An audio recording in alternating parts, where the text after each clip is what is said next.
to cast the J&J podcast.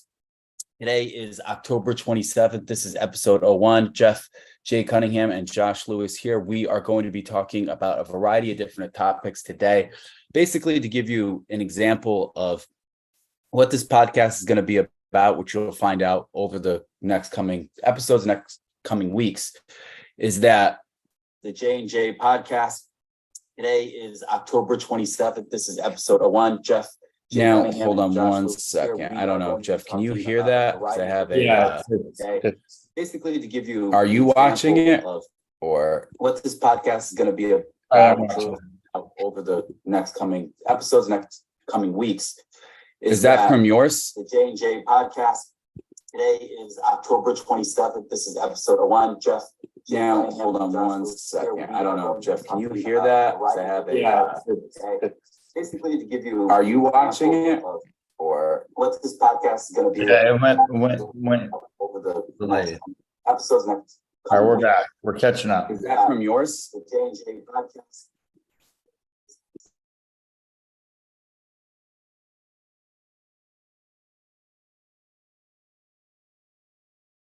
You have it open in a browser?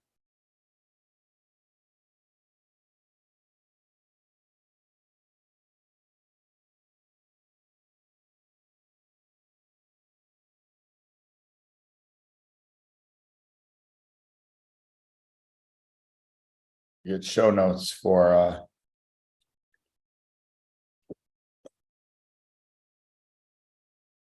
we're recording, we're live.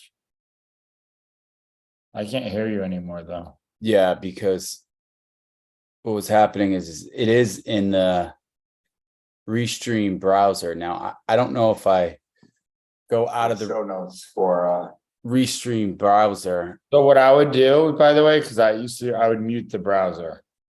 We're recording, we're live. Do that? I can't hear you anymore though. Yeah, because what was happening is Got the top it is left. in the Restream Browser. browser. Now, I don't know if I go out of the show notes for Restream browser. So what I would do, by the way, because I would mute the browser. We're recording live. Do that? I can't hear you anymore though. Yeah, because what was happening is it is in the Restream Hold on, browser. can you just start sharing screen? Because now I messed everything up. What I would do, by the way, because I would mute the browser. Do that? Do you have anything open right now? No. Hold on. All right. I think we're good. Say something. Okay. Welcome to the J&J podcast. This is episode 1. So had some technical difficulties. I apologize about that. Hopefully that never, ever happens again. I figured out what we needed to do in order to not do that. So what this podcast is going to be about is we're going to be talking about business. We're going to be talking about current events. We're going to be talking about politics, different things. Really, you have two, I want to say experts, but you can always learn a little bit more. So one thing is this is going to be from a leadership background, because that's where I come from, and also from a marketing background where Jeff comes from. If you guys don't know, Jeff J. Cunningham is a marketing and branding expert, and he's the founder of Changing Lives Consulting. I am Josh Lewis, and we are brothers, and I've been teaching management and leadership for the past 10 years. You can go to joshlewisleadership.com to figure out more about that. We are not going to plug ourselves on this show. That's just an introductory on this first episode. More of, we're just going to have our take on different stories that are going on in the nation, in the world.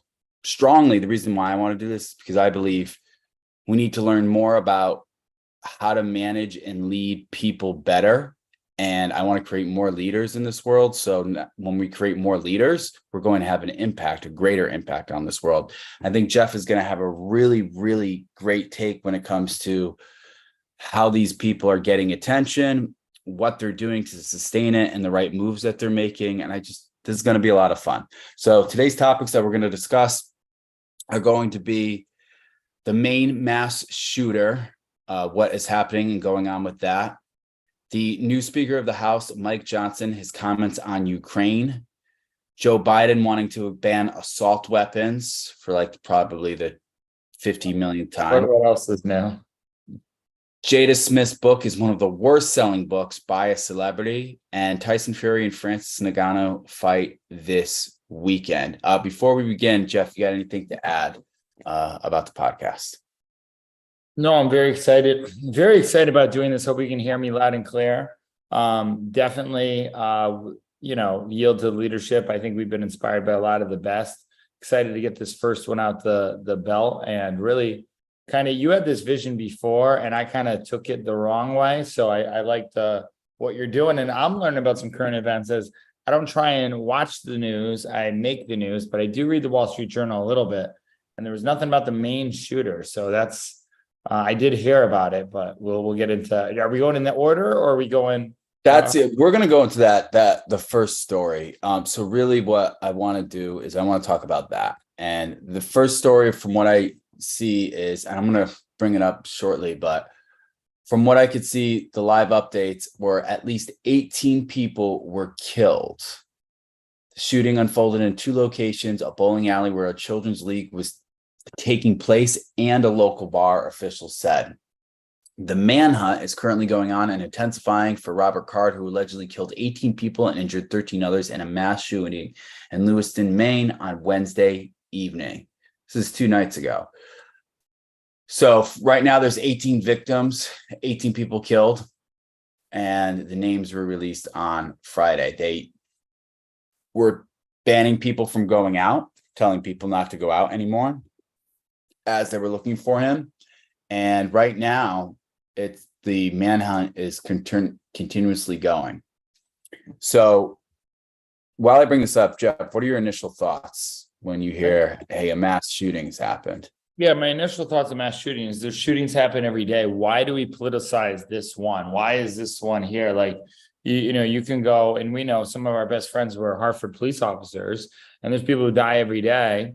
And there's shootings that happen. So like, why do we I always look for a different agenda of what makes the news. Like now I'm looking at anything with the news of, okay, through a lens of from high above, why they picked this one to broadcast it, So it's very interesting. From what I heard at first in the story, I'm going to share my screen. What I heard first in the story was that this gentleman was I'm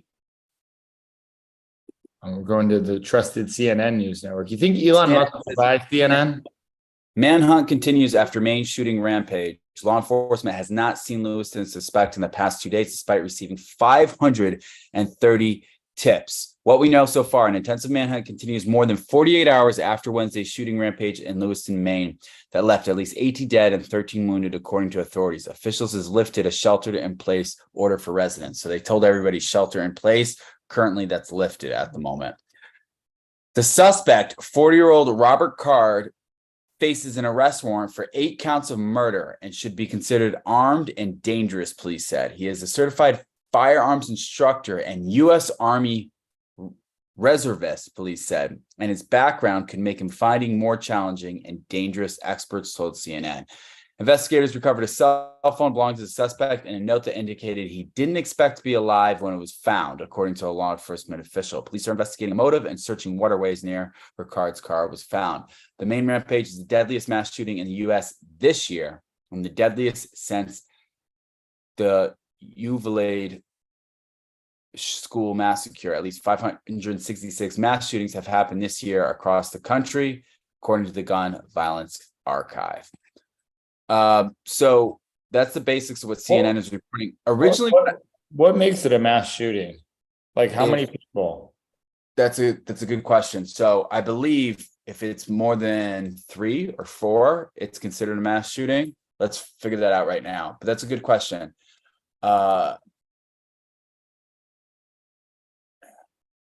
And also, there was one person who There said, are a variety of definitions of mass shooting tracker, any incident in which 4 or more people are shot, whether injured or killed.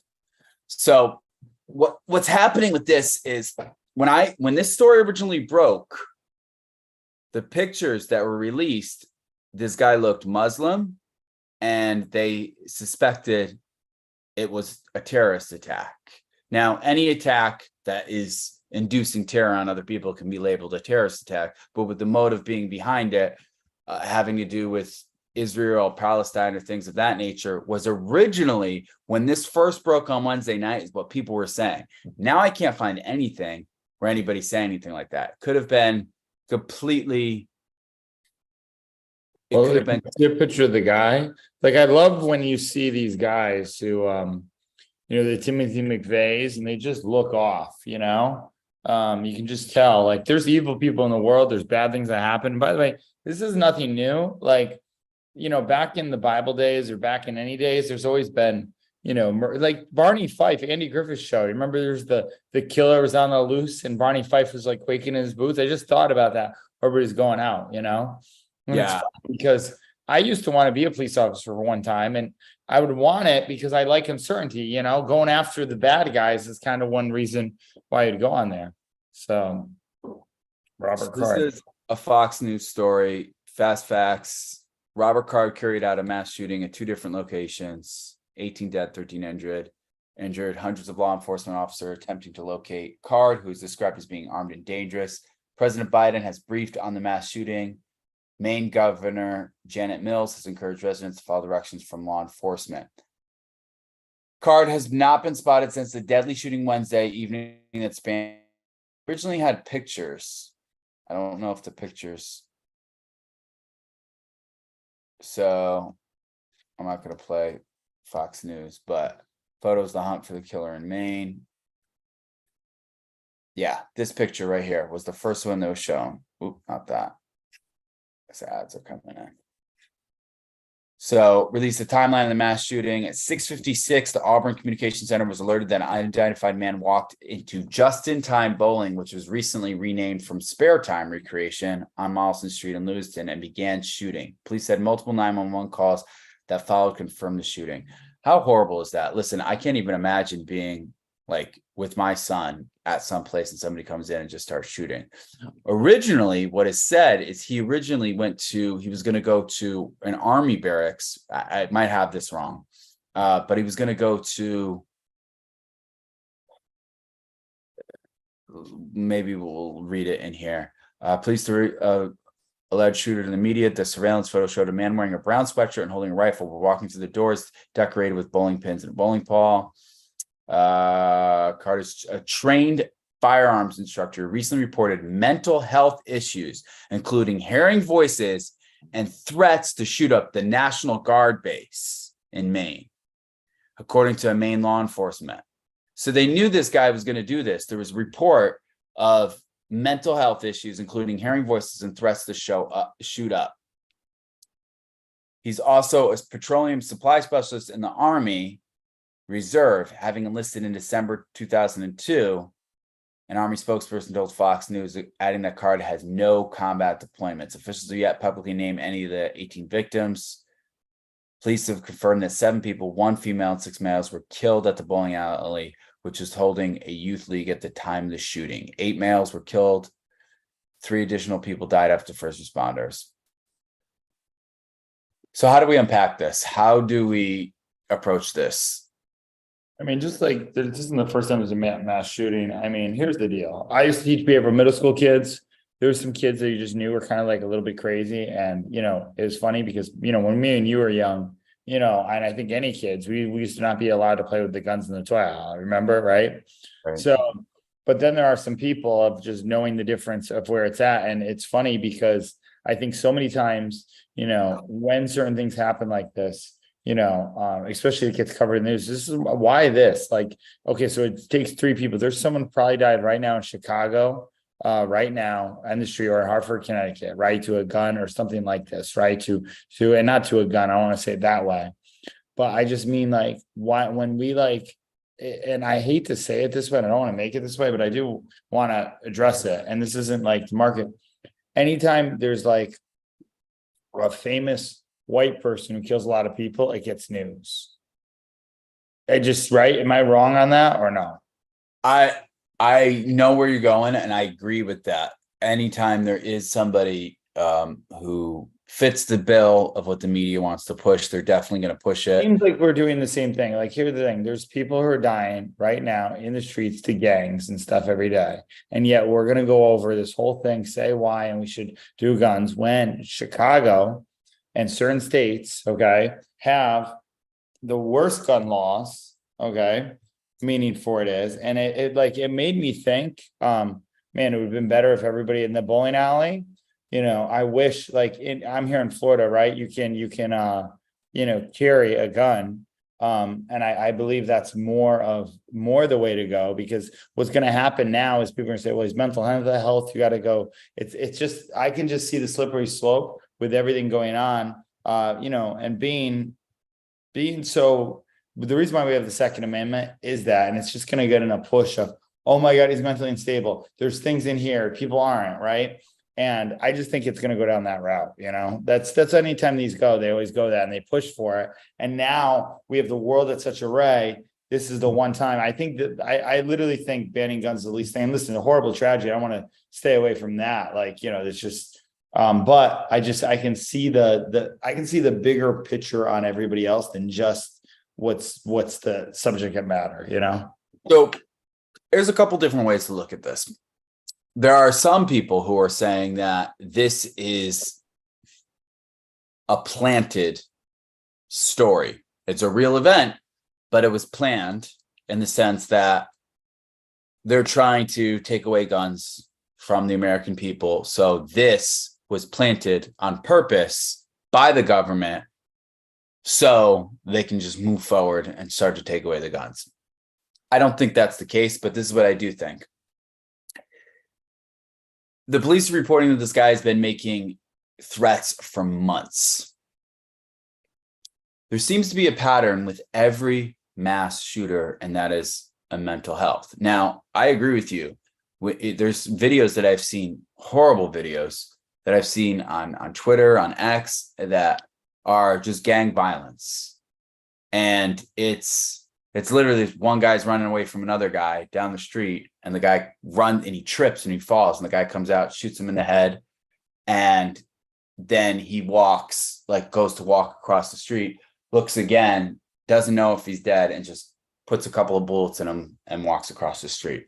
I have no idea who that guy is who died, but that stuff happens all the time. It's going to make the news, that stuff. And not to say this doesn't make me mad, it just makes me so much mad that we're not putting a highlight on all those things. You go turn on the 6 o'clock news, man dies in the street, they just report it every once in a while, Right. Well, this is the challenge that we have right now as a society. This is a horrible tragedy. This is one of those things that is, I think, when it comes to mental health, every single person who has had a mass shooting that I remember, there's always something regarding with mental health. So what does the conversation look like? Because as Americans, we have the right to bear arms as citizens. So what does the conversation look like? If somebody has repeated issues of mental health, are they allowed to get a gun? Now, this guy was in the Army. He originally seemed like his target was he wanted to go after the National Guard. But maybe even though he had mental health, maybe he was smart enough to figure it out, man, if I go to the National Guard, they probably have guns and they're probably going to kill me. So why don't I go to a place where they don't have guns? I don't know if that's the case. I can't get inside this guy's head, but he said that he wanted to go to the National Guard and shoot that up first, but he decided to pick a bowling alley with families and kids at a youth group, and he decided to go to a bar and shoot up people. Listen, I can't get in the head of people that are mentally ill. I don't know if I want to. But this is something that is rare, but it does happen. And I think it happens because we have a mental health epidemic in this whole entire country. And I think certain people process things differently. And I would say that the gang violence that we talked about, that people die every single day, their mental health is they're processing things daily and they're kill or be killed, where the anxiety might be like, oh my God, I might be killed. But their process is, if that person goes against me, then I'll just kill them. And that's normal to them. And that's how they live. And but it's also bigger than that. It's what people are feeding their mind. And funny, you can't just say everything's mental health, because although there's a mental health epidemic, and you can say that, it's what are you feeding your mind, right? And like, if we go take the guy, the Hartford or Chicago shooter, they're listening to stuff in their mind all about that, right? Like, this is the type of music they listen to, right? This is the type of life and coal style. And I was listening to a song the other day, I was in Miami down by Bayside, and a guy was listening to a thing, and it was like, I forget the lyric was, but it made so much sense. And it was kill or be killed, and don't call me this way, and respect me or I won't be here. And that was the lyrics, but you could tell, like, I didn't relate to it because I didn't grow up in that, but I could tell the reason why the guy rapped the song, because that's where he came from, right? And this whole rap culture came from him.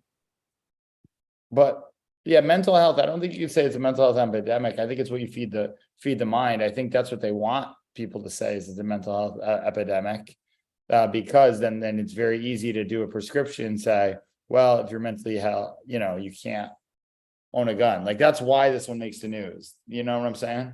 I mean, here's the thing. I know this. You have to be demonic and evil. There's got to be a spirit that takes over when you do a mass shooting at any level. That's what I believe. I believe stuff too. So my whole point in saying that is just to say people are just mental and do it. I think there's, we're going against, not flesh and blood, but, spirituals and principalities. And they're like, to look at everything that's going on in the Middle East, a lot of that, and even the deception, right? The first casualty of war is the truth. And now nobody knows what's going on in there, Yeah, and that's something that we can definitely get to. I think when I say things regarding mental health is, for me, I like to find patterns, right? So if you find patterns in things, then you can understand sources. If you are good at pattern recognition, then you can figure out where that comes from and things of that nature. So for me, when it ever comes to management or leadership, if there's an issue going on, I want to find out what's causing it. And if there's something that is repeatedly happening that's causing it, a cause and effect that is happening over and over and over again. And it seems, and I agree with you, this is spiritual. This is demonic. Anybody who wants to go in and take out lives of massive amounts of people, there has to be some form of evil in that, 100%. But stepping back for a second and looking at it logically, like just logically, and I know we're talking about something spiritual as well, but looking at it logically, if there's a pattern, if there's a pattern that we know that, what do we do? Do we start to take it more serious when somebody's saying, hey, listen, this guy said he wants to shoot a bunch of people up? Do we take it more serious, or just continue doing what we're doing?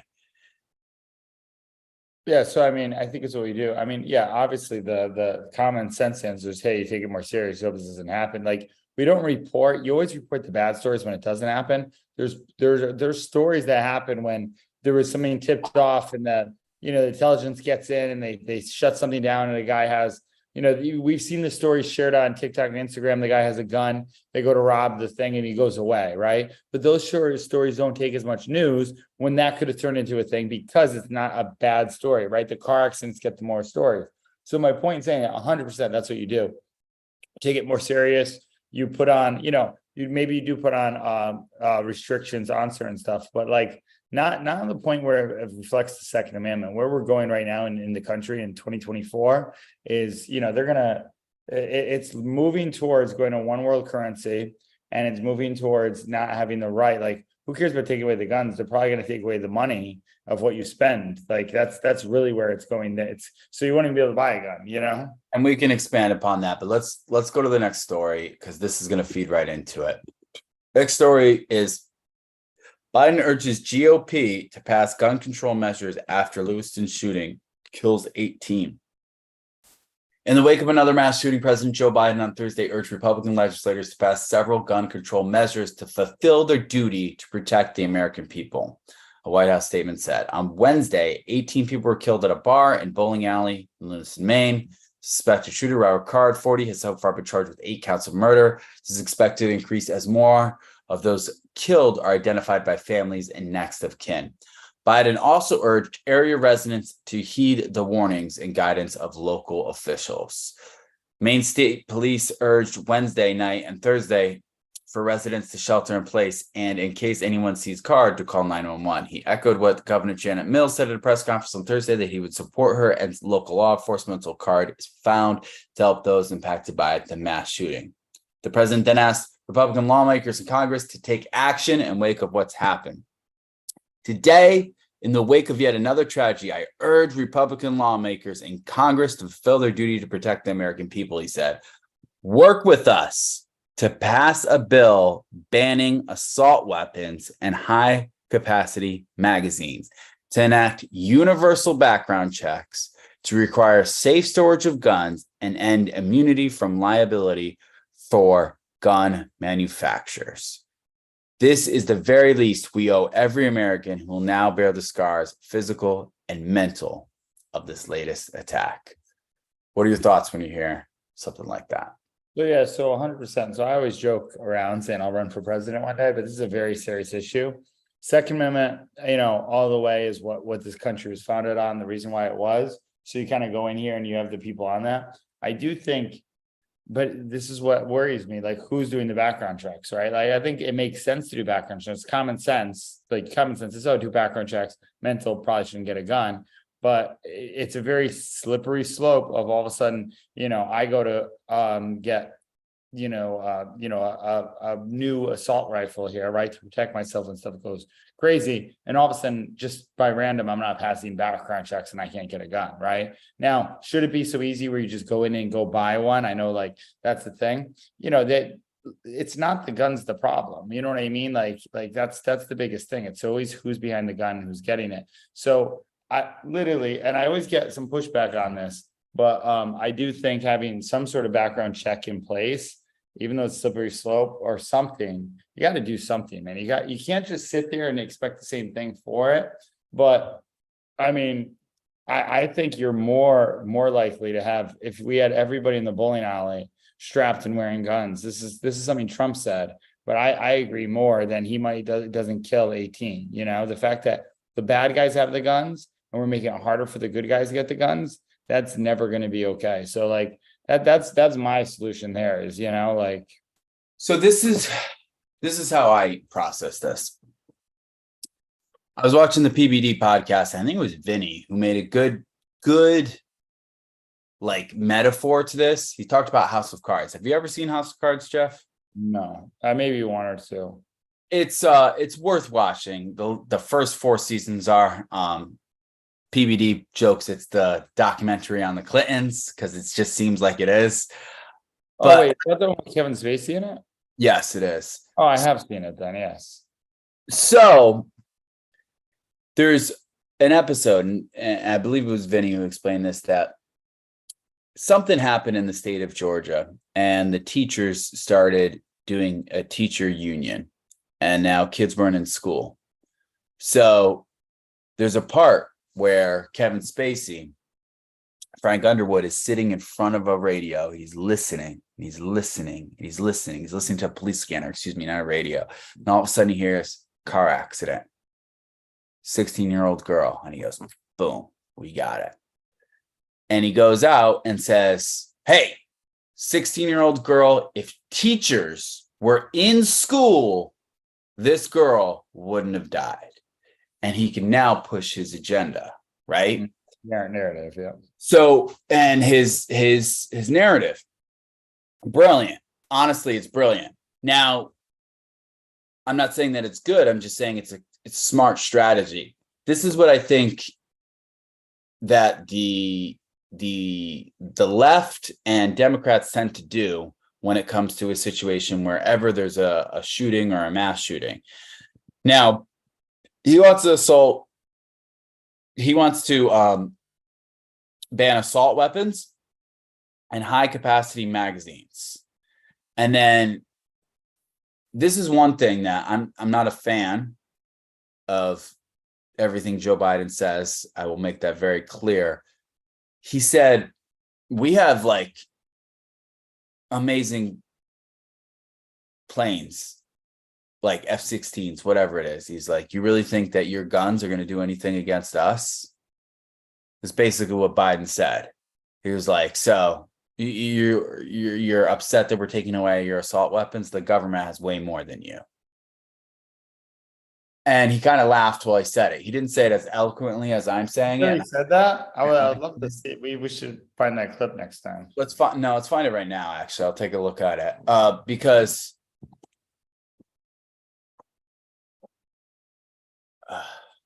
Are there still the militia, man? Are they still out in like you know what I'm talking about, like out in the woods? Because there's been people for a time again, and this is like the diehard Trumper people who they have their guns, they live out in the woods, and they think the government's always trying to take them, and they're building their own little thing, right? I mean, this has gone on, right? I mean, not wrong. This has been going on for ever since I was little, you know. all right. Right now, you can't go out and buy an automatic weapon. You can't go So out this is and buy. what he said, and I'm gonna share this. I don't know if you could hear that. Did you hear any of that? Loud and clear, yeah. All right. Hear that beautiful voice of our president. Right now, you can't go out and buy an automatic weapon. You can't go out and buy a cannon. And for those brave right-wing Americans who say it's all about keeping America's independent and safe. If you want to fight against the country, you need an F-15. You need something a little more than a gun. No, I'm not joking. Think about this. Think about the rationale that's used to provide this. And who are they shooting at? Shooting at these guys behind me. Folks, look. I went to every major school shooting and around in the country since I was a chairman of the Judiciary Committee all the way through vice president and president. Over 48,000 people died from gunshot wounds in 2021 in the United States of America. Over 26,000 by suicide. Guns are the number one killer. Listen to this. The guns are the number one killer of children in America. Of children, and number one. More children die from guns than active duty police and active duty military personnel combined. So actually, that's incorrect. Well, either way, man, we're not banning guns. Like at the end of the day, when people die, like, do you believe that people have like, here's the thing, this is what I want to say. Do you believe that people, like, if God's in control of everybody, and everybody has a time when the Grim Reaper comes and gets them and they die? I know this is like really bad to say, right? But like, it's what do you go forward now to, you know? So it's interesting because this is a Newsweek story, and all the comments are said, now that my president has threatened me with nuclear weapons and jet fighters, I'm totally cool with giving up my only possible means of defense. I mean, that kind of sums it up right there. So by this logic, January 6th was never an issue to even be worried about at all, right, Joe? It's interesting. So one of the statistics, and it's always quoted by people who talk about guns, like guns are the number one killer of children. What they do in order to get that statistic is they include 18 to 21-year-olds in children. So if you have somebody from all the way from 0 all the way to 12, the statistics are small. If you're 0 to 18, they're even smaller. But 18 to 21, you have an extreme amount of gun violence. So then they can say that, hey, guns are the number one killers of children. So then that makes people go, oh my God, we need to ban them because they're killing our children. At this point, this is how I unpack this. Biden and the White House are taking a tragedy and they're trying to capitalize on it and saying, hey, listen, let's disarm the people by using this story. We need to call on this. Now, I will say this. This is one of those things that the left and the right have always fought against, and the left has been way more aggressive when it comes to banning guns, banning assault weapons, banning things of that nature. And the right has always been like, you're never going to take our guns. That's always going to be a fight. It's always going to be a battle. It's always been one since I've been a kid. I remember watching it. I remember watching, do you remember the movie An American President? It had Michael Douglas in it. Yes. So at the end, he does the State of the Union thing, and like the way the movie ends, it's like, we're gonna go after the guns, and like everybody gets up and they clap and whatever. And I remember watching it as like a kid, and I was like, so that's what this whole movie's about, going after guns. Even though that's not what the movie was about, it's what they wanted to portray. So I think right now the White House is doing actually a smart thing strategically by taking something that is horrible, like a mass shooting, and saying, hey, listen, this is what we believe. We want to take away certain guns. We want to take away certain rights. Now we have emotional leverage on people. People are emotionally inflicted by the situation. We have leverage over them, and we can get them to talk about it and do it. Honestly, this is what I think. I think we're heading towards a way where we're trying to disarm the American people. And it's unfortunate because we're in a rock between a hard place. It's always like, if you disarm the American people, it doesn't matter. Criminals are still going to get guns. They just are, because they don't follow the rules. They don't follow the background checks. They're still going to get guns. But one thing that I've noticed with most of these mass shootings, like I said, pattern recognition is these are not good people, but most of them, and I might need to fact check myself on this, but most of them don't have prior history of violence, but they have prior history of mental health. So if they're going out and shooting a bunch of different people, there's that pattern there where people are killing people every single day. They might kill more people than if there's a gang member and he kills more people than a mass shooter, then he might actually be able to kill more people. But since it's in separate increments, one every week, and it's 52 people that he killed until he finally gets caught, then it's a big deal, and then he's caught and then he's found. I don't know. All I know is this. I think we're moving towards a society where they're going to try and disarm the American people, and I think that's something we need to be cautious of and we need to be aware of. Yes, I think there needs to be some stricter laws when it comes to guns, because, and this is for me, who strongly believes in the Second Amendment, and I don't think that should ever be taken away. So I believe that we just need to have and I don't know if this is going to happen, but like a one size fits all when it comes to all the different states, because all different states are different. I can go to a different state and I need a background check and I can go get a gun. Now I understand the reason why that's like that. It's not a federal law, it's a state law, but I think it's better that way, that you keep it a state law, because then the states can be where they're at and they can make so you can test it, that if we make Chicago, that every mentally, which is one of the ones that there's a lot of gun violence in Chicago that happens daily. It's happened right now. It's sad. Nobody cares. Nobody's saying anything about it right now. There's a program called Operation Sunshine that teaches kids in there that it can be, there's stuff that can be happened. My point in saying that is, you can have the states then put in stricter laws, right? But then the states that then, like the Floridas, the Texas, that have the unrestricted laws, I mean, then you'll kind of see it in the where it's at. You'll see it'll let people know where. I think this is the best way to say it. In this right here, you don't trust the police or the government, which is true. Nobody trusts, defund the police. They don't want to trust defund the police. It was a big cry, big movement. And the government, nobody trusts the government. It's like the lowest it's been trusted. But you want people giving up the right to own a firearm. Why would you be comfortable if police and government, the only people on the planet with the right to buy a gun? Yeah, that's a great point, and something that's worth thinking about. I mean, but I never actually did hear that Biden F-15. That's like those are fighting words there, man. They are, yeah. So I'm like, listen, Trump doesn't say a lot of elegant things, but he did say one thing during that interview with Caitlin Conaway. I forget. I don't know if that's her name, but when she asked, like, do you want Putin to win? Do you want Putin to win this war? And he said, I want people to stop dying. And that's the right answer. And I'm in that similar boat.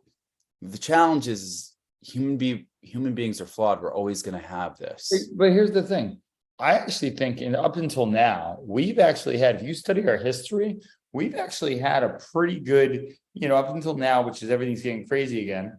But like, there's been like tragedy and tragedies. Like, look back in Cain and Abel Bible days to then the Civil War. We were actually at a whole Civil War back then. We're not even there right now. We're way ahead advanced, right? That was like, we're fighting against each other. So my whole point is we've actually gone through a pretty good stance. Yes, it's still tragedy. We have everything, but I think we have reformed to a society and a point where there is less, before in the Old West, people used to wear guns on themselves all the time, which I do think maybe would be safer, but there's probably more people dying in the streets. There's just the news promoting it, right?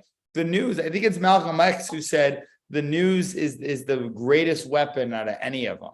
And with AI now, you can make up anything tomorrow. You can make up an AI mass shooter in Florida and say we're bad. It could not even be real. Like, we're getting to that level.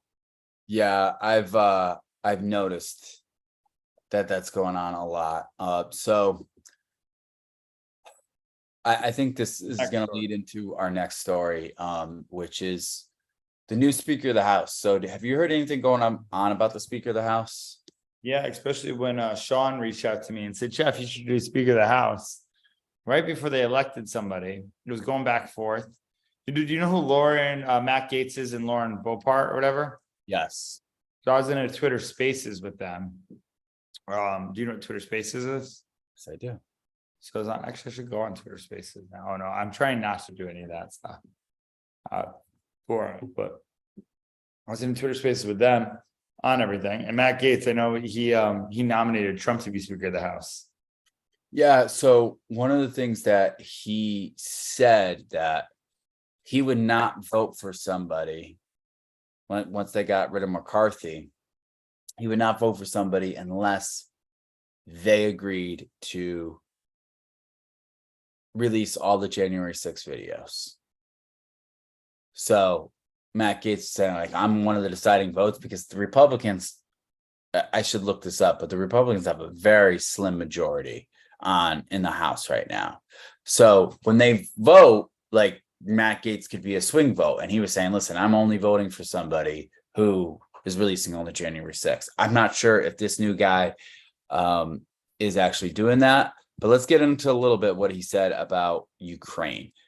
So as we know, everything that's going on with Ukraine is just, it's a mess.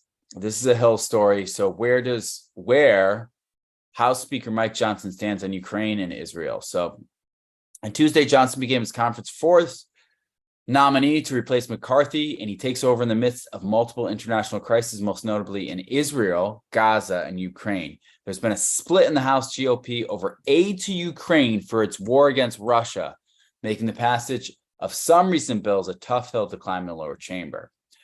So Johnson made a strong statement in support of Ukraine in its effort to fight back against Russia in the wake of the invasion in February 2022. So he said we should impose debilitating sanctions on Russia's economic interests, Johnson said in a statement posted to X, the platform then known as Twitter. We should return to robust American energy production to provide greater stability and security here for our European allies. We should exclude Russia from global commerce and international institutions. Even though the best time to take these actions is past, we must act decisively. America's prayers remain with the Ukrainian people, Johnson continued. In April 2022, he voted for the Ukraine Democracy Defense-led Lease Act of 2022, a bill that aimed to ease the process for the U.S. to send military aid to Ukraine. The bill was later signed by President Biden and became law. However, in recent times, he's taken a skeptical stance toward aid for Ukraine. He voted against two different appropriation bills that provided aid to Ukraine, one in 2022 and another the previous month. American taxpayers have sent over $100 billion in aid to Ukraine in the last year. They deserve to know if the Ukraine government is being entirely forthcoming and transparent about this use of the massive sum of taxpayer resources. So from what it sounds like, after gaining the gavel, Johnson was asked whether he supports additional aid to Ukraine. We all do. We're going to have conditions on that. So we're working through, Johnson said, while walking through the Capitol. A clip posted Wednesday to X. We want accountability and we want objections that are clear from the White House, Johnson later said in response. So this guy strongly believes in supporting Ukraine. He has since become skeptical of it. Where were you, Jeff, when it came to this? What, Ukraine? Ukraine. Where were you when it came to the whole thing that was happening to Ukraine, and then we started sending them money? What was going through your head? What's going through my head is exactly, okay, what do we as America, whenever we're funding, I believe all politicians, not all, but most are corrupt. I believe every time they write a bill, the money doesn't go to them. I believe, and I have no proof of this, it's just what it feels like. The fact that we're sending money goes to grease the pockets of a lot of our politicians here. I believe Trump was right when he said, you think we're that innocent? We're not that innocent. I believe that wars happen all the time around countries in certain places. And we, as America, put our nose in certain wars for our own monetarily gain. I believe that the same thing what's happening in Israel and everything, and why we're sending people over there is it's George W. Bush over and why we went for wars of mass destruction all again.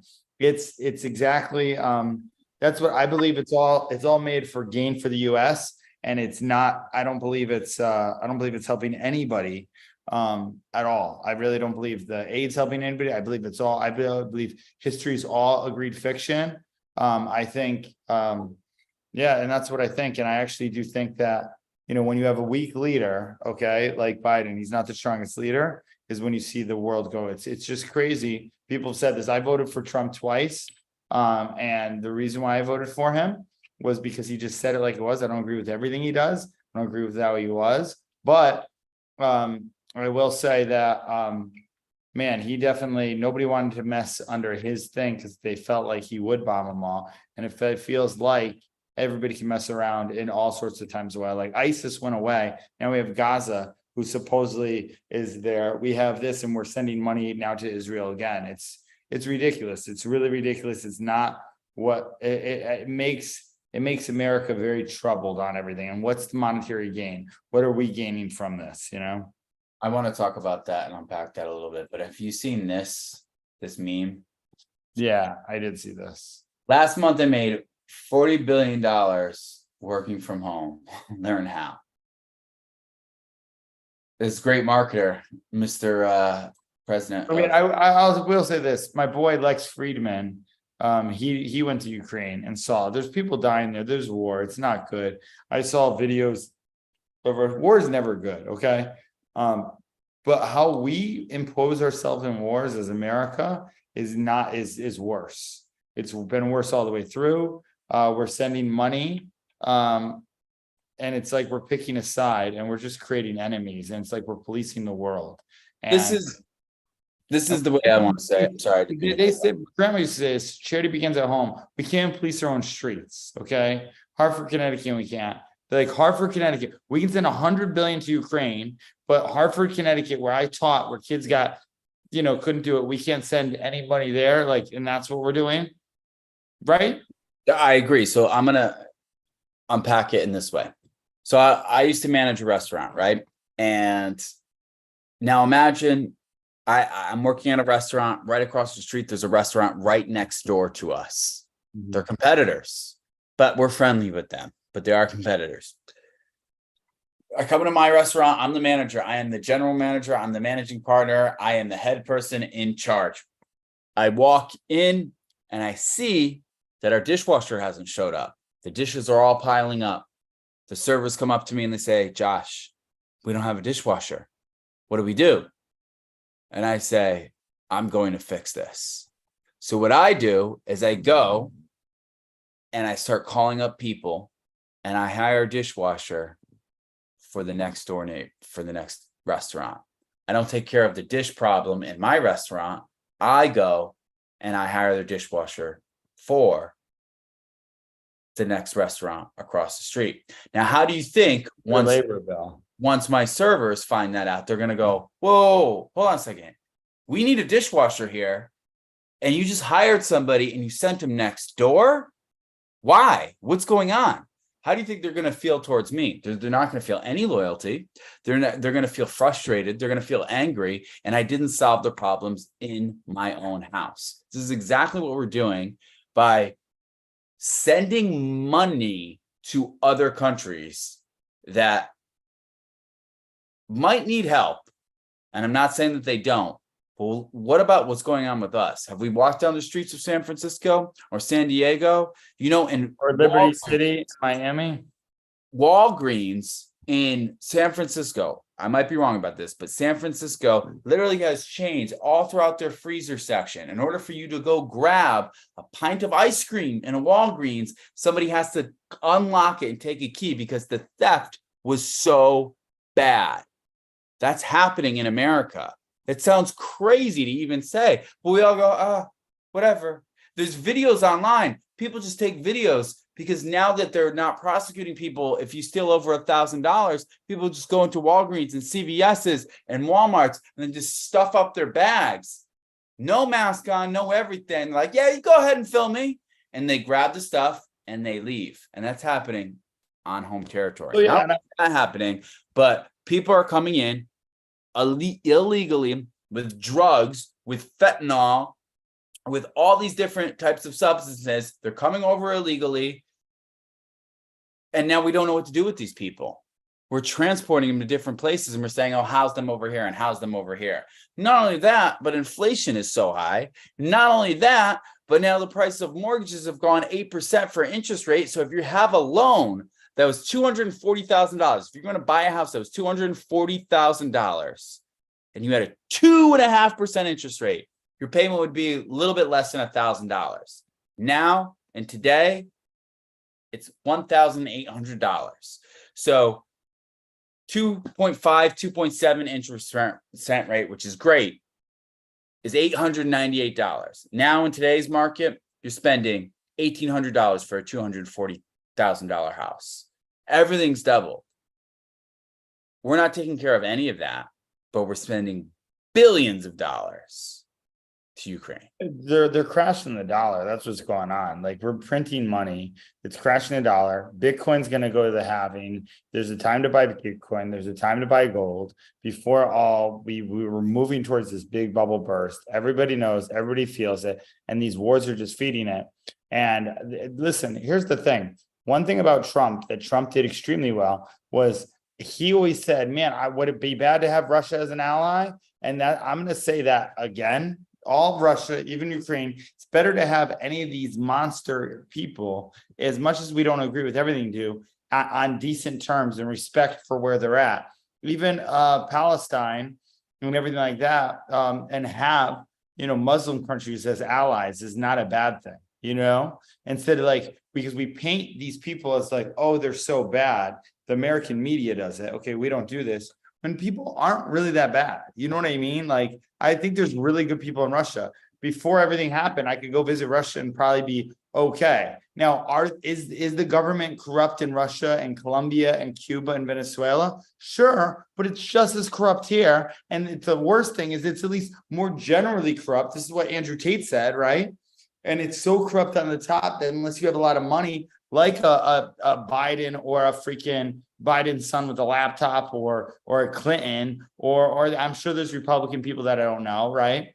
And it's not Republican or Democrat. It's literally fed up with the whole thing. That's why I love that our boy Robert Kennedy Jr. is going out to be independent. And he's talking about the renting raise, saying that everybody, that BlackRock is buying all these houses, which is why they're pushing everybody out for interest rates and doing it so they own everything. And Bill Gates is buying the land. So who do you think is, and we're going to go on to the next topic, but who do you think is going to, Kennedy's going to steal more votes from, Biden or Trump? I don't think Biden's running. I don't think Biden gets to. I think it's Gavin Newsom. And I think, I think they're doing everything they can to get to Trump to win. I don't know if Trump gets to at this point, not because of the indictment or anything like that on him. But I don't know if Trump even gets to the finish line. Like, really, like, are they not trying to do everything to not get him to run? Oh yeah, 100% they are. Yeah, 100%. Now, that aside, who do you think Kennedy takes votes from? Probably Biden, because he's more Democrat. He came from the Democrat side anyway, you know? Yeah, I think Trump, you have never Trumpers. You have people who are going to fight Trump. Trump's leading the polls anyway. Trump is one half America. Trump literally could do his own party and make it, call it the Trump party. I want to give my ideas, and he could probably win. Right. Well, I think he's got that, the never Trump voter. I mean, excuse me, he's got the nobody else but Trump voters, but you also have the never Trump voters, and the never Trump voters are people who don't want Trump, who just think he's evil, and they just don't want to vote for him. Yeah, but a lot of them, if Biden really won, which do you believe, and I know we're live streaming, it's ridiculous we can't say this. Do you believe Biden really won the election? Election was rigged? I believe that the election was interfered with in the sense that stories were censored before that. Which, by the way, this makes me mad. We're in America. I grew up in America. I watched C-SPAN. I watched everything. I will run for government one day, no matter what anybody says. Once I exit my business, I want to, because I can't sit back and watch this country. It's the same thing Vivek said is, hey, I don't think there's going to be, I told someone at the package when I was picking up the stuff for Jasenia, because she's coming here for Halloween, I have her Halloween costume here or whatever it is. I told the guy, I tell everybody I'm going to be president. They remember it better than a marketing consultant, right? So they go, I go in 2028. And they go, 2028? That's soon. I said, yeah, I don't think we have much time left. I missed 2024, you know. We'll see what Vivek can do now. Although Vivek's taking heat for his stance on the Palestine-Israel thing. Dude, nobody can win taking a side on that. Yeah, so I know we're in a challenging situation. Maybe we can get into a little bit of that. But so for me, talking about whether, and I agree, like you should be able to say, hey, yeah, I think the election was unfair, and without feeling like there's a hesitant of being banned or striked or something. We're no different than, we talk about Russia. We're no different than Russia right now. We had election interfered with. That's exactly what happens in Russia. Like we are, this is where the country's at. This is why I encourage anybody else out here, this is what Patrick, to run for government and do this and actually, take the term limits and end them. It's going to take people like us to do it, whether or not you want to do it. But like, we need a new republic. We need a new politicians. That's what we need. I agree. The whole system needs to be. It's the fact that I knew when I was young and I'm little at Thanksgiving dinner and they're talking about term limits and we're still talking about term limits and nothing's done with it, that's insanity. Yeah, and I will listen. Not only that, but I think social media has magnified the amount of hypocrisy that is coming from all sides, from the left, from the right, and I think people are just fed up.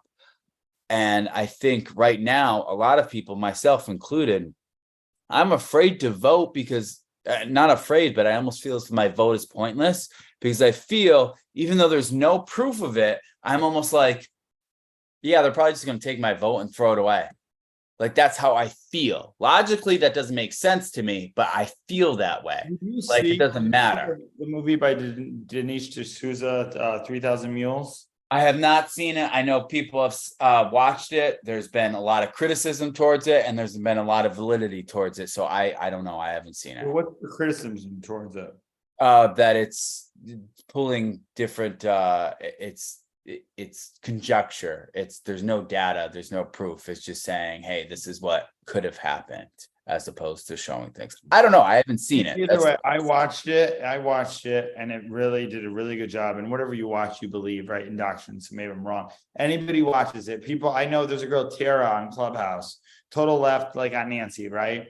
And she will not watch the movie because she wants to believe her side. Listen, I hope to God's sake the election wasn't rigged and none of it's true. Then we're not in Russia. But if I believe that, I believe we're in Russia. America is no different than Russia right now of what it is. It's no different. We're just living in false freedoms. That's all that's happening. And it's slowly closing on us. So it's going to take people like us to go out there and run for government to change stuff. Because if not, these are all the people passing the bills, you know? Yeah, I mean, listen, my personal opinion is something really shady went down during the election. I remember watching the videos of them pulling out tubs at 3 a.m. after they said the water main break. And I was like, that's it, dude. Like, oh my God, what are they doing? This is so wrong. It's so bizarre. And then the fact that like the votes went, like Trump was everything was going, and then Trump's vote stopped and Biden's went up like this, and then just kept going. So, it was, It just Also, seemed Vivek, very shady. Vivek speaks very well on this because they try and pin him. Vivek is extremely well spoken. And he says, no, for a matter of fact, it was. And he always goes back to the Biden thing that was in. So they can't get him on saying, oh my God, it's rigged. It was thrown out in all these Supreme Courts, all the whatever they want to say. Listen, I don't trust the Supreme Court. I don't trust anybody right now. The only thing I trust is myself and my intentions going forward, you know? Speaking of trust, you know who nobody trusts? Jada Pinkett Smith. So we're going to get into this next story, which is, to me, I kind of like, I want to bring this up because this is a good one. I'm doing a relationship advice tomorrow with the #1 relationship guru coach tomorrow.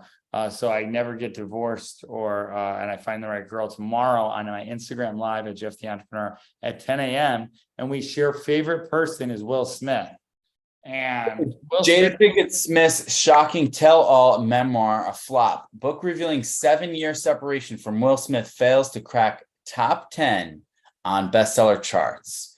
She left her fans and critics with their jaws on the floor when she revealed that she and her husband, Will Smith, had been separated and living apart for 7 years, despite presenting the image of a happily married couple.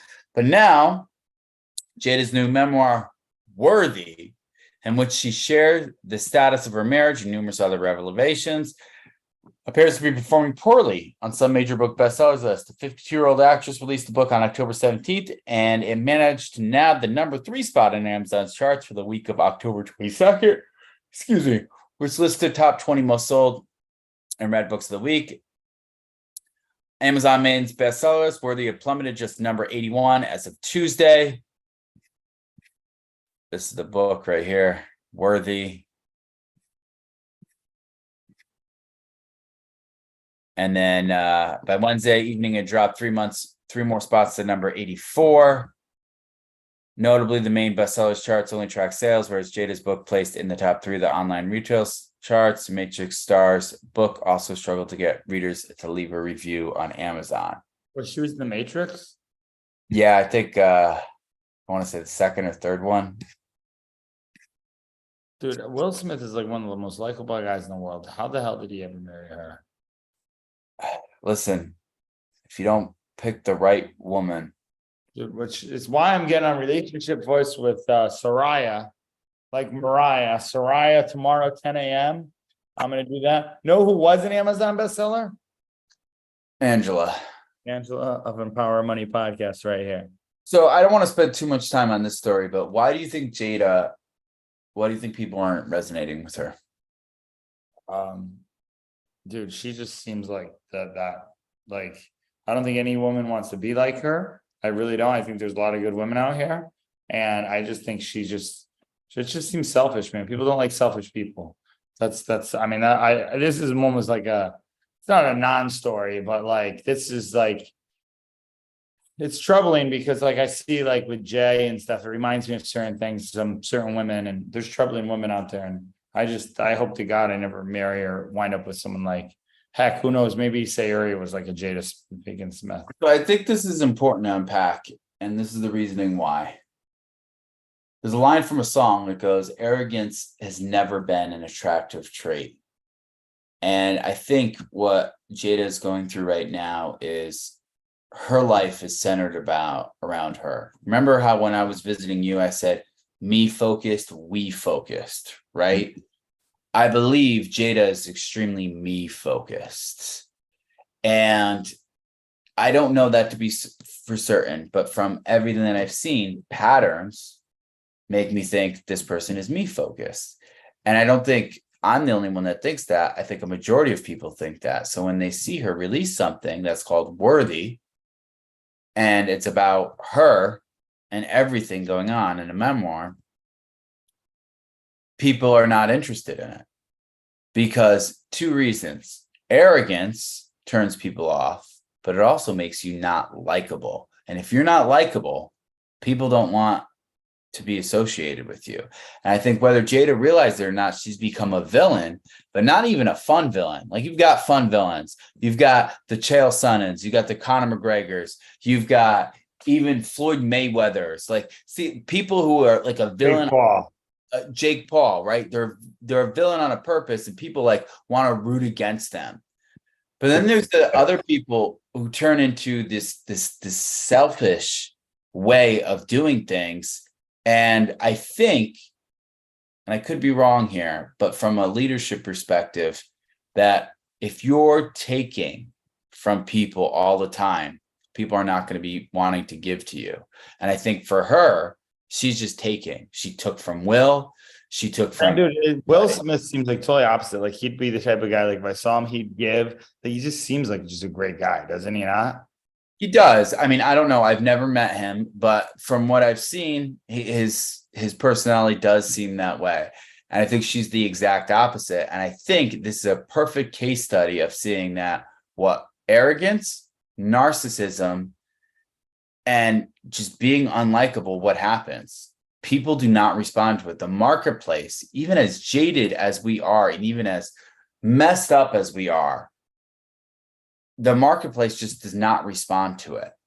We don't respond to people being arrogant. You think that's why people don't like Trump a little bit? So this is, again, I think that's one of the reasons, but also Trump is the villain for a lot of people, that people just can't get him out of their mouths, right? But for her, see, Trump brings something that, regardless whether you like him or not, he's entertaining. He's memorable. Funny. I know people like Aunt Nancy who went, no, Trump's funny. Like, when he said, dude, he has so many great lines. Like, you know what's the difference between my hair and a wet raccoon?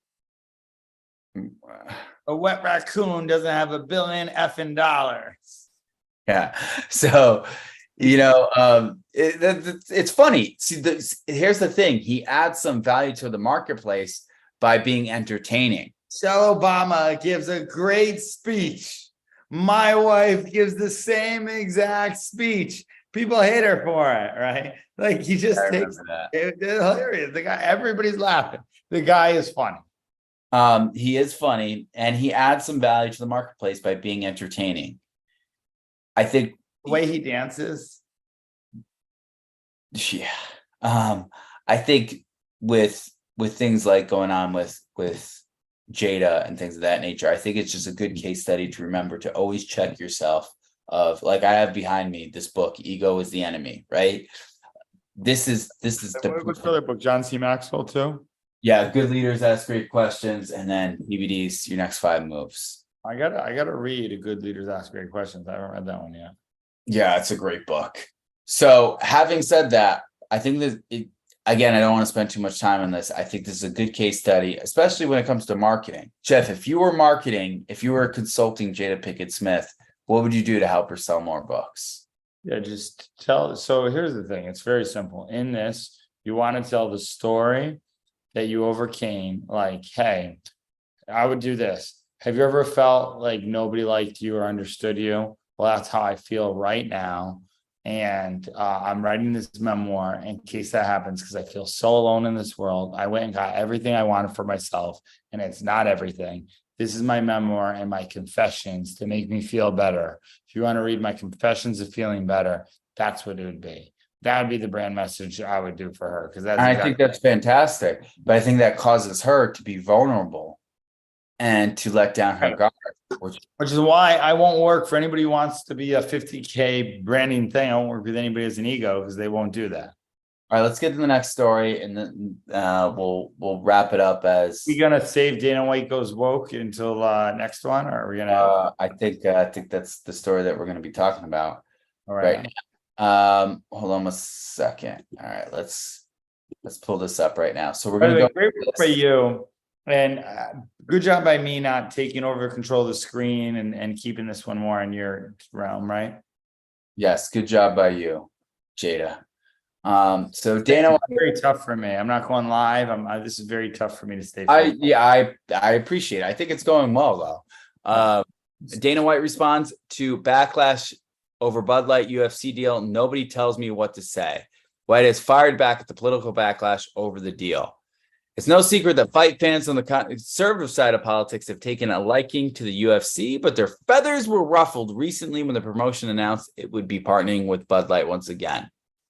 While a situation like this would typically mean nothing more for fans other than a nostalgia trip, political views continue to make their way to sports, just about anything else enjoyable.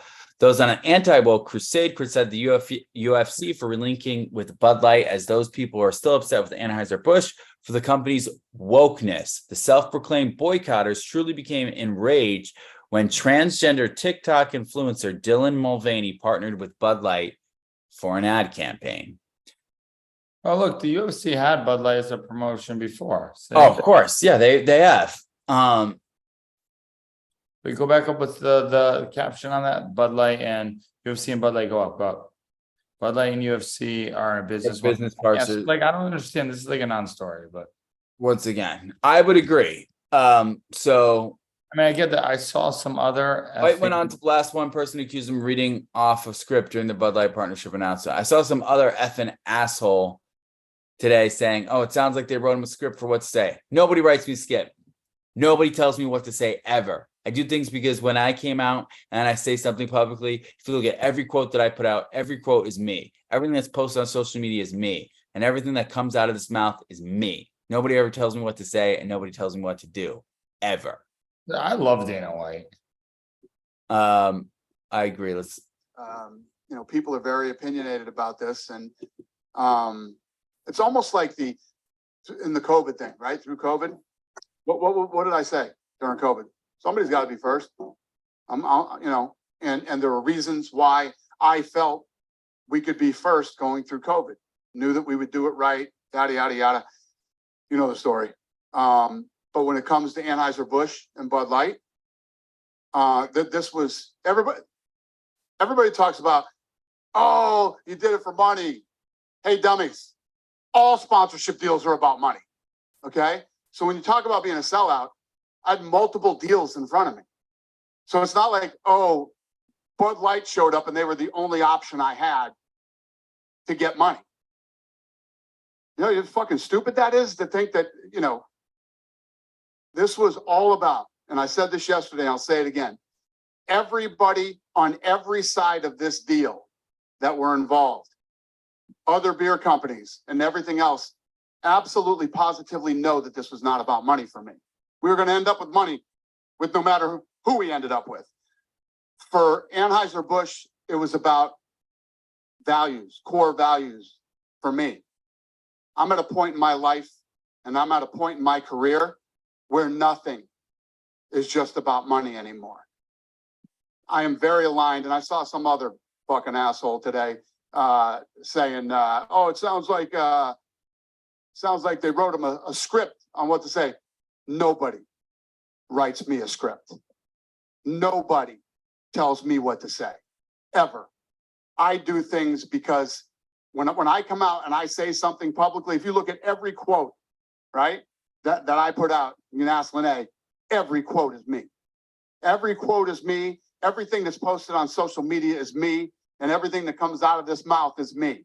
Nobody tells me what to say and nobody tells me what to do, ever. Nobody puts baby in a corner. That said about Anheuser-Busch and Bud Light yesterday are absolutely true. I am a big military law enforcement guy. They have this Folds of Honor where they've spent $44 million over the last however many years. Fallen first responders and military people, their families get taken care of with this money, scholarships for their kids, etc. That is right up my alley. Almost $1 billion a year go to U.S. farmers for their crops, for their products. That is right up my alley. That's exactly who I am. 65,000 Americans are employed by Anheuser-Busch, and thousands of them are vets. Right up my alley. And I could keep going on and on forever and tell you why Oh, wait, Bud Light. Anheuser-Busch than any of the other beer companies that were offering to pay us money. Bud Light seems like the most American, from the commercials to everything, the most blue collar, the most Republican type beer up until the dilemma of anything. It felt like it made no sense. Okay. It felt like a total hiccup and it lost them a lot of money. This seems more in their core values with Dana White, 100%. So the fact that everybody, and then listen, I don't even drink anymore. I remember going with all the police officers and they all had Bud Light and I would drink them there. And, I think it's kind of a crummy beer, Bud Light, but what are you going to do? But Yeah, I'm not a fan. I don't like light beer like Coors Light, Bud Light, Miller Light. Like, I will say, when I had my ex-girlfriend, Natalia, she used to make this Spanish deal. It was so cool. I'd work all day, come home. Dude, this made me the family life. I would do homework with her little one, and then I'd sit in the living room and she'd turn on the TV for me. She'd take care of me. I felt like it was really nice. The relationship. And she'd bring out like whatever it was like refried greens, some Spanish food with this, and she'd always put hot sauce on it because they like, white people don't like any flavor. Spanish people do. So she put it all on there, but it was good. And then she'd always bring me a Coors Light, and it was so good with it. Like I never drank it, but she's like, just relax. And because I was so hyper, because I am, it would get me to relax, right? It was good. I honestly, I love dating her. Like, those were good memories, honestly. So I have some good moments of Coors Light. Sometimes I'll drink a Coors Light just to think about that moment there. So this is what I think, going back to Dana, I think what's happening right now is I think the Bud Light boycott worked. I think Bud Light severely paid for the decision that they made. And that decision comes from the top. Everything rises and falls on leadership. And that decision hurt them. And I think UFC coming in and choosing to do a deal with them, I think it's a smart deal by the UFC, because I imagine that they got them cheap. I don't imagine that they did it. They got them for a lot of money, but I don't know. I think it's a good move. And if anybody can bring back Bud Light, because Bud Light was the cool brand. Remember, they had the Waza and the cool you always wanted to see a Bud Light commercial for a guy. So if anybody can do it, I think Dana White can. I think the UFC can, because the UFC and Dana White is just like straight up the alley of, what American men like to watch. So we'll see. We'll see how it all plays out, according to like how Dana White says. We'll see. We'll see how it all plays out. And I think it's not a bad move. I do not think Dana White is going woke. I think Dana White does whatever the hell he wants. And move. I do not think. Sorry. Oh no. Well, no, I went and watched this on live. Cool. All right, so let's get into the last story real quick. We've been on for about an hour and a half, which is good. I think once we have stories to go over and we have a systematic thing, I think it just flows a lot better. Yeah, it does. I definitely am fighting the urge to tell random stories and go off, and I'm staying so on focus. I think it's way more entertaining that way. Like, I think that I think you can. I think I'm just going to reel it back in. I'll definitely be reeling. Yeah. So because I think next episode I'll be a little bit more myself, more reserved now. I'll have a new camera and I'll get a mic up. This is going to be the future home of Kokomo Jays here.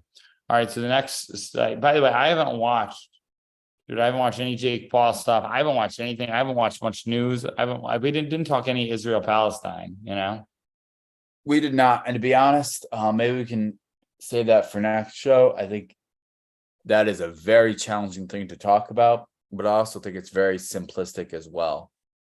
Yeah, I think we should talk about it next time. Unfortunately, I don't think it's going away anytime soon. They're just feeding the flames on it. So, but it's kind of like, if you don't have an opinion, people are like, well, how dare you don't say anything to that? Like, everybody wants everybody to pick a side. And Patrick and David said it well. By the way, you ever go to VT.com and read any of their news stories? Yeah, we should actually do that. Because they do that. They read it off VT.com. You notice that now? They do sometimes, but other Not times. all the time. No, not all the time. But we Yeah. should read some off there too. I'll actually watch that more. Shout out to the Vault Energy Drink in VT.com. So Tyson Fury, the Gypsy King, versus Francis Ngannou. Dude, I'm so UFC. happy for my Francis Ngannou. My boy's getting paid. That's one of the toughest guys ever. Let it. And this is why Jake Paul, listen, I love Dana White, but Dana White's a good businessman with contracts in UFC, and he can't let all his fighters go leave and do boxing because everyone will, because it's a bigger payday, which is ridiculous. I guess they just pay more. So anyway, go ahead. It's not always a bigger payday. Like, look at Jake Paul and not Jake Paul, Logan Paul and Dylan Dennis. Yeah, did that really do 1.3 million pay-per-view buys? No, I think it did 700,000 pay-per-view buys. Still quite a bit. It is quite a bit. And I'm not saying that it's not.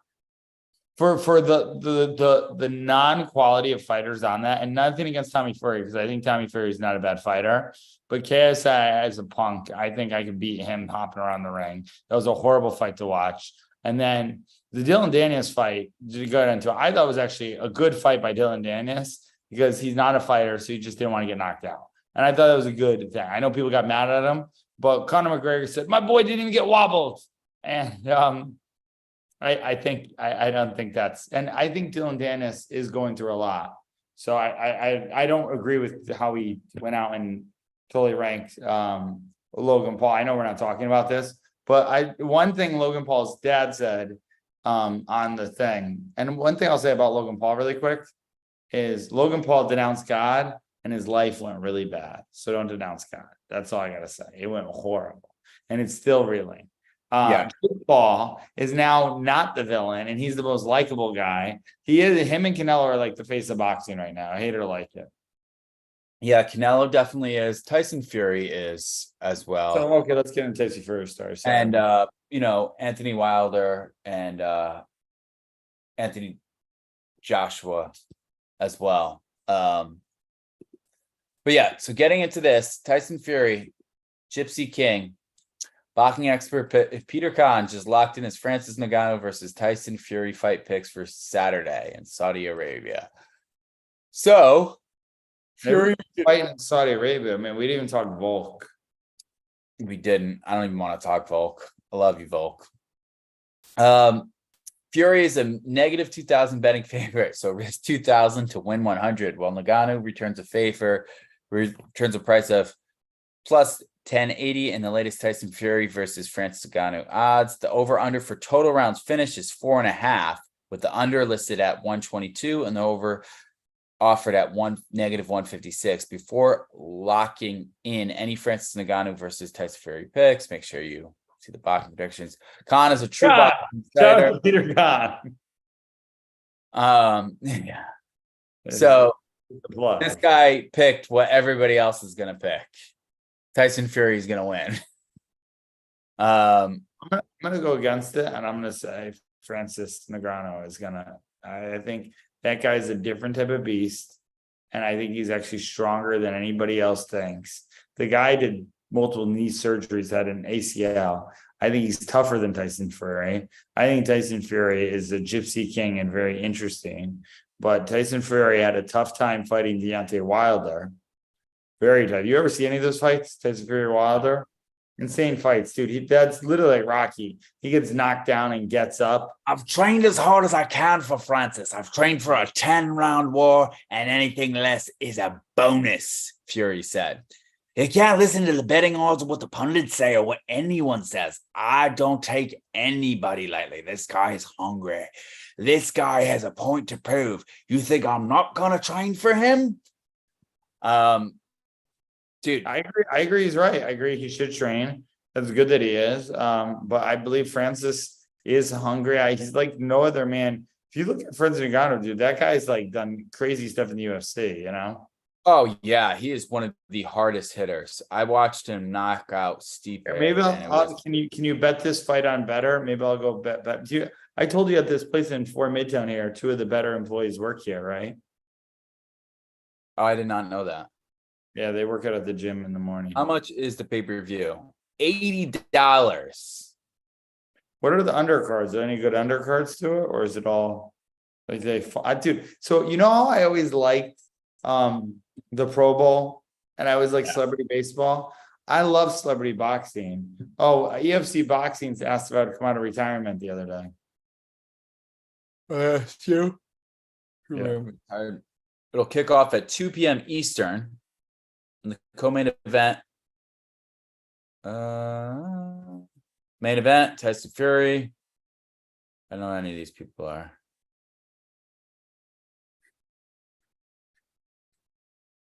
Dude, I'm so mad I got my beat up. I want to take one more fight. So who you bet? Who do you Francis, So France is gonna win what round? 4th round. I say Tyson Fury is gonna win. And how many rounds is it? Is it 10 rounds?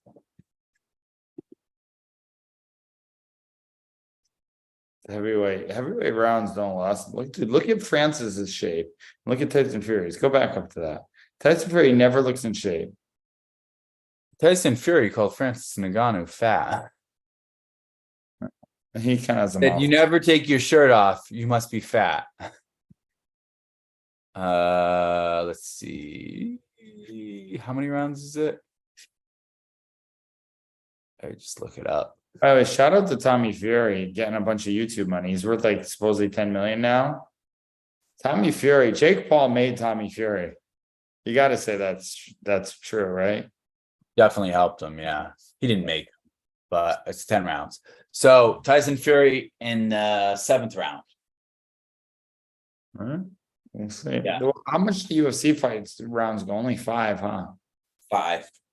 I will say this. Prince Ngannou in the 4th round, if it goes past 5, I think he gets tired. That's where, I mean, listen, I think this is a good fight, actually. I don't think this is like, I think you got 2 real brawlers, 2 real guys who like to fight. This is what they do. Dude, you know Francis's story, right? After he like tore his MCL, and then he had to, one of the fights against that guy. By the way, I think UFC, I love heavyweight boxing. Heavyweight UFC seems like, whoa. I know. Right? It's like big dudes. So does heavyweight boxing. It does. Like when they hit. So if you watch a Floyd Mayweather fight, you go, these guys aren't doing anything. Like, yeah, it's little featherweight. Right, yeah. And like watch a heavyweight. It's like, you watch heavyweight. Yeah, Lennox, it's like boom, there's stuff going everywhere, you know. That's what's so crazy about Evander Holyfield, because he was like he was a middleweight, or he was a welterweight, or whatever he was, junior weight, whatever, and he went up to get the heavyweight, which is it's tougher, which is why I don't even understand what Volk did. I don't want to get into that, but he went out there as well. All right, so we didn't go through my social media at all on here, which I normally am used to doing. Show stuff. Do you have anything you want to plug? You got coming up?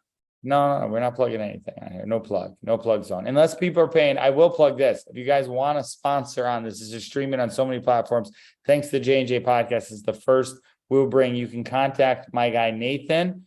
He deals with sponsorships. We're taking them right down to opening 197. Okay, we'll read your sponsor on here. But it can't be Dylan McVaney, and it's got to be with our core values. All right? That's what I got to say for it. Maybe, hey, if Bud Light, you want to send us a couple for a sponsor, maybe instead of Vault, I'll crack open a Bud Light on here, Maybe. By the way, we should launch. One thing I will plug is on this channel. Maybe I recorded that whole video of us out here on my balcony with cigars and talking, and I never posted it. So maybe we can post that, and because that was I didn't want to post it because it was probably the last time I drank, and had a cigar. When I was with you? Yeah. I don't drink, dude. I drink around like family or funds. I don't know, Jasenia's coming. I'll plug this. I'm having the only time I brought an OnlyFans model to my brother's wedding. That video never came out. Maybe we'll launch that. Jasenia's gonna post that. Jasenia will be here. Her clothes she has the Halloween costume here. It's freaking Halloween. I got to sell. I'm going to be around Midtown Miami passing out these things to pack out the event. I'm giving away 2 tickets. I'm giving away a VIP day because I've been DMing every lady in Miami to go to this event or across the country. Next thing. We're a title sponsor of it. So I got to get my title cloth and I got to get my breaking news right now. The suspect in the Maine mass shooting was found dead of an apparent self-inflicted gunshot wound. Yeah, so no, that makes I was gonna say this at the beginning, we didn't say this. Makes me mad. They always kill themselves. It actually made me happy that he wasn't alive because it's like such a coward way out, But like I'm almost glad he killed himself because with the justice system, he might get off, It's no different than kamikaze and dude, it's the same type of evil that's in the Hamas people who are going and bombing stuff, Yeah, it's just no regard for human life. By the way, I've been reading stuff because the media has done. I'm able to tease this last time that Hamas really didn't. There was no people who got shot, and like there was no thing. It was all made up. Yeah, so it's weird. What's going on right now is there's a lot of anti-Israel stuff coming out, and I think it's because Israel came out very strongly against Hamas, and people are extremely emotional about it. I've seen people on Twitter who are just like posting things like, my God, I hate Israel so much. This is such propaganda. What are they pushing right now? And people who never even posting anything about it, but now they're posting about it. And I find it interesting because in the Bible, everybody turns their back on Israel. So I think we're just kind of slowly seeing that. And Israel has a right to defend itself. 100% they do. And I think Hamas coming to kill them and doing things of that nature. And I get it. It's weird that Israel has the highest intelligence and nobody like Hamas came and just started killing 1,500 people. They killed 1,500 people. Now Israel's just going after it. And now Hamas is using Palestinians as their shield. So Israel's just bombing and just not giving a shit and just going, fine, we'll kill you. We don't care. And they're killing a lot of innocent people in the process. So that's why people are saying, Israel's so evil. Oh, here's the thing. In war, anytime there's war, innocent people die. 1,500 innocent people died when Hamas attacked. And by the way, do we even here's the thing. I don't even know. Here's the thing. Israel, me and one of my clients, he watched news. I did a coaching call with him, right? And I told him stop watching the news. And the only thing that got him to start watching the news again, and me included, was this, right? COVID happened. I never watched the news until COVID happened. Then I'm watching the news, right? It's like a bit, it hits around. Even Russia, Ukraine, I did watch, but not in this level. There's something different. There's a total different narrative. There was kind of it was like a little bit different, right? The fact that we're so challenged to choose sides, choose right, choose life, choose Trump said it best when he said, I'm against people not dying. That's really what it is. Okay. War sucks. First casualty of truth is war. I don't know how bad it was. Joe Rogan, I sent the clip. Joe Rogan had it on the thing. He had one of the ladies on, and he said, you look at Gaza and you look at Israel. Israel's been so protected. Everybody go visit Israel. All these countries that had maybe terrorist backgrounds were kept at such almost a prison camp in where it was at, right? And they had such military. So is Benjamin Netanyahu like George W. Bush on 9/11? Did he allow this to happen so they can go bomb and take care of them? These are all questions that there's also that phrase called mowing the lawn, where Israel does this every 3 to 5 years to do this, just to make sure the terrorists realize that hey, we're just, you don't mess with us. And they take people's lives away because of it. And Israel's always felt like there's a target on their back. Now, again, remember, the way Israel feels is there's always been a target on their back because they're Jews. And obviously it's everything that's happened with the Holocaust. And their whole thing was never again. They're such a small country and they're surrounded by everybody, Egypt's the whole thing. So it's just crazy but it shows that if they're God's chosen people, and this is exactly where it shows that we're in the end times. People want to think the world's ending. This is it. I remember being young at a table and watching dad, who studied the end times more than me, saying, watch Israel, watch Israel. And when all this stuff about COVID, I was like, well, nothing's happened with Israel yet, right? I don't know. And listen, dad's been right more than anything. He said, man, they're going to have these cameras where you're not going to know who did it or who not. We're there. They're going to have that. And then the movie Revelation with the fake news and the haters and everything is probably the closest out of all the stupid rapture movies, because there's some dumb ones out there, is the closest to where we're at now, you know? It's odd because now I see on X, on Twitter, that both sides are claiming whatever the other person is saying is false. Like, Hamas never really killed any people. Israel's not really killing that many people. And you don't even know what's true. Everybody is emotionally involved in this. And I think it's taking over everything. Yeah, Mike, the guy who's doing the AI thing, we went and got lunch with him. He was just trapped in Tel Aviv. And he told me how bad it was there. And there was, just the whole feeling of, bombs and stuff. And listen, did you see the Palestinian kid who was like so shocked? He was like scared shitless that there's. I've seen horrible videos. Yeah, horrible. It's pretty bad. And I'm such an empath that I own like both sides. Listen, it's not good on either side. Listen, there's no need for listen, it's just evil. At the end of the day, same thing for the mass shooter or terrorism and some of the stuff that's just really, I don't even want to say it so bad, like beheading babies, all this stuff that's said in here. It's just like it's demonic. At the end of the day, it's demonic at the end of the day. And listen, I believe it's just and the fact that we're backing Israel with money again, Yeah. Now we're just sending money to different places and not even taking care of ourselves. Right. And that's why I sent a lot of Trump stuff and big Trump says America first and everything. I think that's why he riles a lot of America. That same thing Vivek says. Yeah, I don't know how much Robert Kennedy says, but who do you think right now, episode 1 here, will be the next president of the United States in 2024? Do we even get the election in 2024? Do they shut it down? I think it's going to be Biden. And then Biden.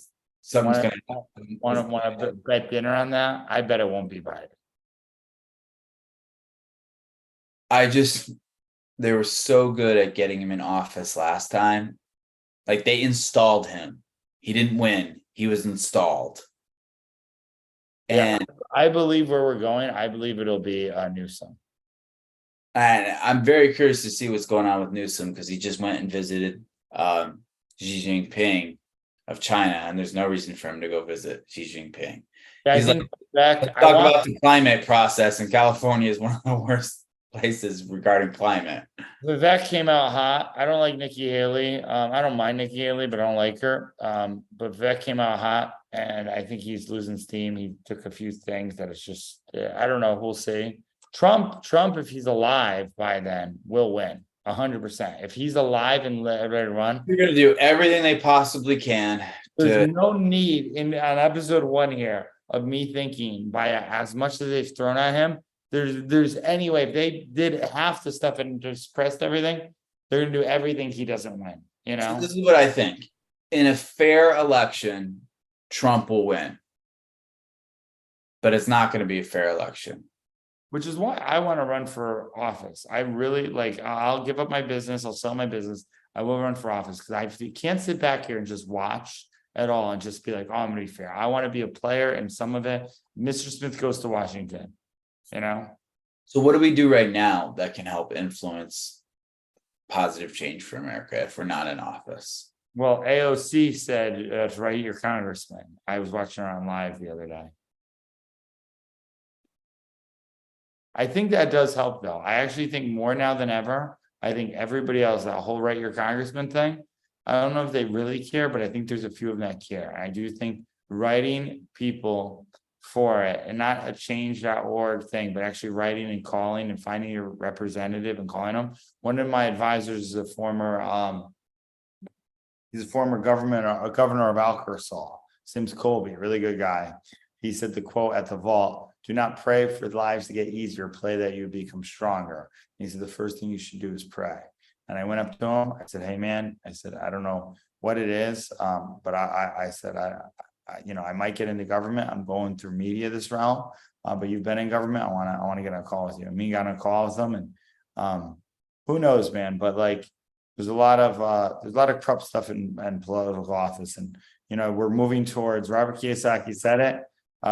Worst case depression, best case civil war, or best case depression, worst case civil war. We're moving towards the civil war. It's really, they're just inciting all that way. I think the best way is, before we start trying to change people and what they think to our way of thinking, to ask yourself, who has the most influence on this person? And if that person isn't you, don't try and change their thought process, because you're just going to make that person dig deep in their heels. Which is why PBD wanted Trump to go on, Joe, because PBD, a leader like you and thinks that way, he was urging Joe Rogan, who has the most influence, to have Trump on, because Joe Rogan has the influence that could, right? Yeah, that could possibly change. Now, again, if it's a fair election, I think Trump wins. Or if it's a fair election, I think Biden loses. I think Biden's faithful are not that many. I think people are sick of what I Biden's read done. the comments whenever I'm watching the news, and these are left-sided people who are Biden say, I voted for Biden, never again. Comments, right? Most of them are that way. I read I read Republican, I read Democrats, like Instagram, and whenever Biden posts something, it's like There's 50% no way. positive, 85% negative on Biden. You probably end this. There's no way, with people honking in horns, and it was still the same when he supposedly won then. And here we are. Listen, if he did win, if whoever voted for him, I hope you're happy. That's all I gotta say, because literally, does one president make a difference? That's why I want to run for president. Trump, when he was in here, whatever you want to say, the news tried to kill him on Trump thing. We're in at war. The economy was decent. Even Bill Clinton. Yeah, you can hate. I don't even love Bill Clinton. Bill Clinton economically was a good president. You look in his time, we actually had a good political. He knew how to smooth people. He was the Democrat version of Trump. He was a playboy thing, and you had to smooth people. Yasser Arafat. You have Trump schmoozing King John Moon, talking to these political. You got to be a smoozer a little bit, right? Biden's not fit to run. Like, the thing that makes me so mad, everybody's saying, and I bought some of it, is Trump temperament good? Probably not. Maybe the guy's a little touchy. Okay, I'll give you that. Trump's he might go bomb a country like that with the red button, right? Maybe his temperament's not the best to be president. I was actually with people on that. The guy was fine. He's shaking hands with Kim Jong-un. His temper was totally fine. You have Biden, who's going off on yelling people in this, and then he's totally falling out. He's totally not fit. Whatever physical. Name me one. Yeah, he's not, dude. If he's not fit to do this again, he is not fit to run in 2020. There's no reason why. I just don't see. And he is by far, I'll say this, I'll just go off on it. We're going to go higher. He's by far, I believe, the most racist president, to run, with the 1994 crime bill saying, put you back in chains, all these things in here too. And my biggest thing is to bridge the gap between a lot of stuff where we have still redlining, still all these things that aren't fair. They can be changed with political thing, and they're not. And Biden is a lot of the reason worse for him. We're gonna end it on that. I'm in agreement with you guys. Thank you for watching. Jeff, you got anything to add? No, but we should have call-ins next time. We should have somebody call in, because we had Dad getting so mad to get, or we should have Sean on one of these maybe, or something. Yeah, 100%. We should try and book guests for these as well, and then we could just still talk about our stories and have more input on them. Yeah, I'm good at getting the guests. I can bring Chris Geffen in. You think he'd do this? He's always like, yeah, I'm down. I thought it'd be really cool, Yeah, I'd love to. If we're doing it with Chris, I would do more of a health show but I would also still like to get his take on some of the things that are going on, because he has a very disciplined mindset. All right, that's it. That's all we got for you guys today. Subscribe to the channel if you're not subscribed, like and comment if you get value from this. Everybody have a great night. By the way, really quick, how many episodes are we gonna do? Let's say a commitment to it. 1 to how many? 1,000 is when we go, do we want to do this anymore? All right, sounds good. I think that's what Joe Rogan did too. So 1 to 1,000, let's do it. Yeah. All right. Have a great night, people.